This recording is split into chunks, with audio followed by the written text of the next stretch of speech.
This question is about the definition of when to use a colon. For a colon, the first part is an independent clause, and the second part is anything that describes the first part. An independent clause is something that can stand on its own. Every sentence needs at least one independent clause. There was only one thing Scooby could do. That's an independent clause. It could stand on its own. And what could Scooby do? Run. Now, the second part is anything. In other words, it could be a single word, or it could be an independent clause of its own. So we could say, there was only one thing Scooby could do. He picked up his stuff and ran. So looking at this question, Hopper's career would involve more than just equations, though. And then we find out why it involved more than just equations. As a computer programmer, she would help usher in the digital age.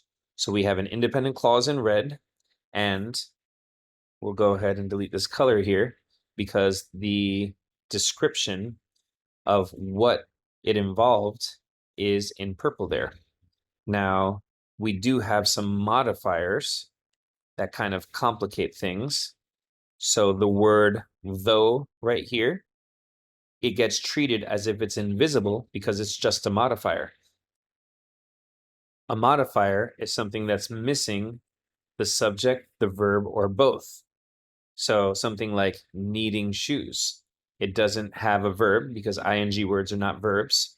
And there's no mention of John or he, the subject of that sentence. So that right there is a modifier. Similarly, though is a modifier. And modifiers are important because we need to know they're there, and we need to know that we treat them as if they're invisible.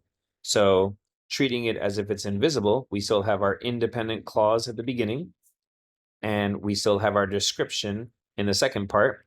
And this part right here can also be considered a modifier because the real description of what she did is she would help usher in the digital age. And the green part is just giving us a little extra information. So to make the colon work, Hopper's subsequent career would involve more than just equations.